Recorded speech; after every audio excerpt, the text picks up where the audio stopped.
I want to welcome you that are joining us by the internet this morning. I'm preaching on taking responsibility, a moral imperative. The part of speech, you remember nouns, pronouns, adjectives, adverbs. Well, one part of grammar, which we all tried to sleep through at times when we were diagramming sentences, if you remember those days, is the sentence that's called the imperative. Imperative words are one word or two word strong sayings like stop, wait, go. Imperatives are those directives or those sentences that are necessary. They grab our attention.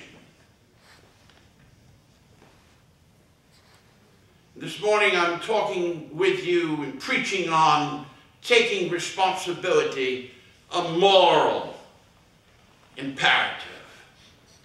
We're all familiar with the Ten Commandments.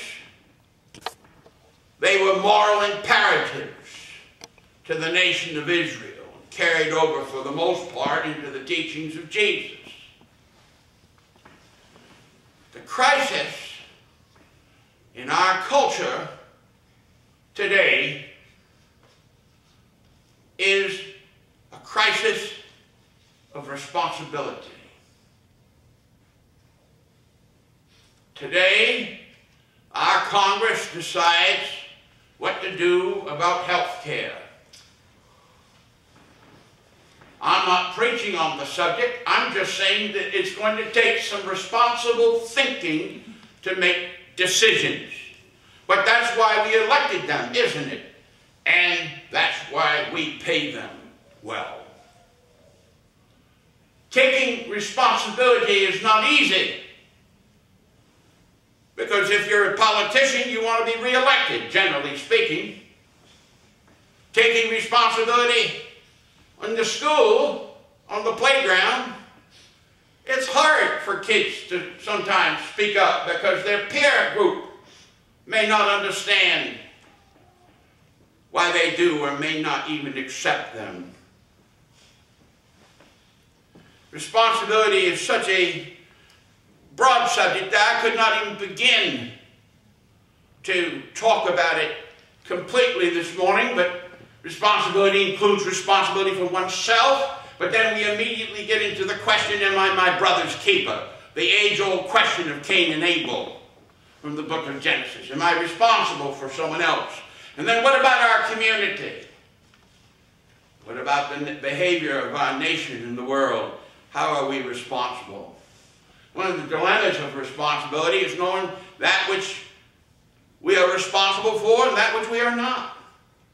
Some people pray the serenity prayer throughout their lives, saying, God, grant me the serenity to accept the things I cannot change, the courage to change the things that I can, and the wisdom to know the difference.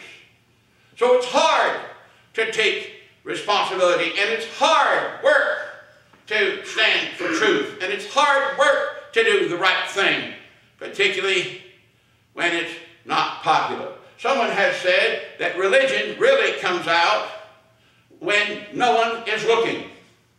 It's how we behave when no one else notices or is observing us.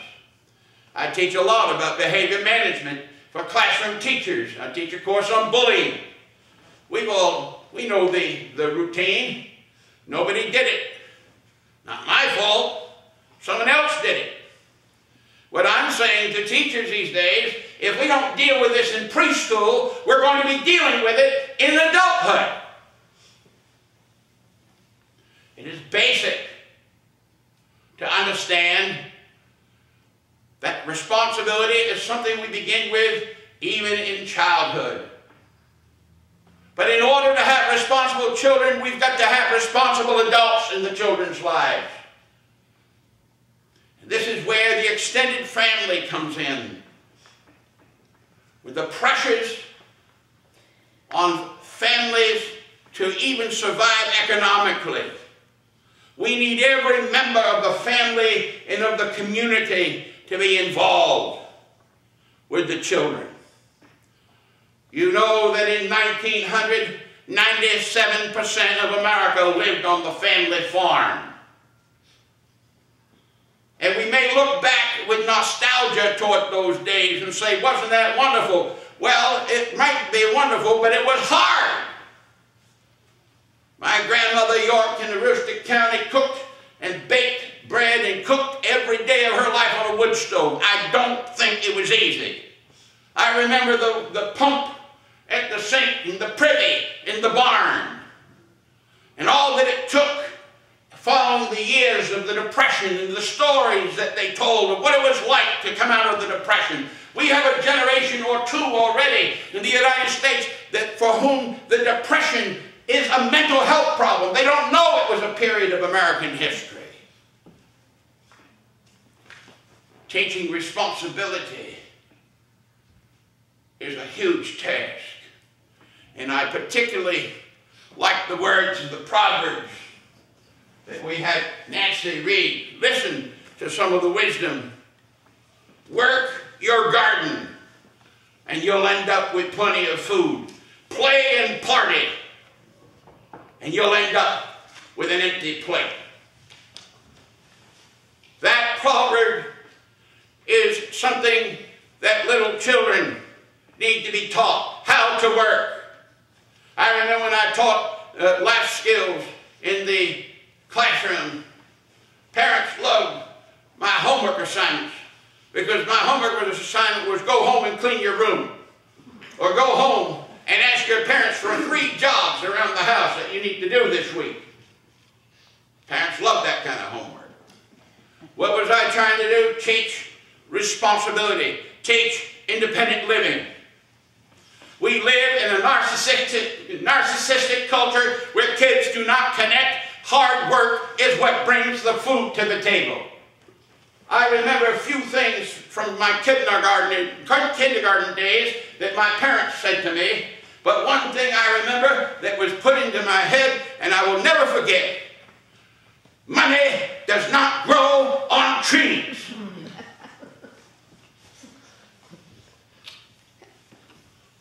You have to work. We live in a culture that thinks we have to give, that we're entitled to give everybody something. I believe in giving to those who can't help themselves. I'm an advocate for that. And for those who need a hand up, I'm an advocate for that. And I'm saying this morning, glory to God, that was for the Southerners. I'm saying this morning that one of the things that we need in our culture is to teach the principles of self-discipline. We consider discipline to be an issue or a problem. The word discipline literally means to teach. And from the Latin, it means to instruct, to teach. We've got to teach kids more than mathematics, more than English, more than social studies and multiplication facts.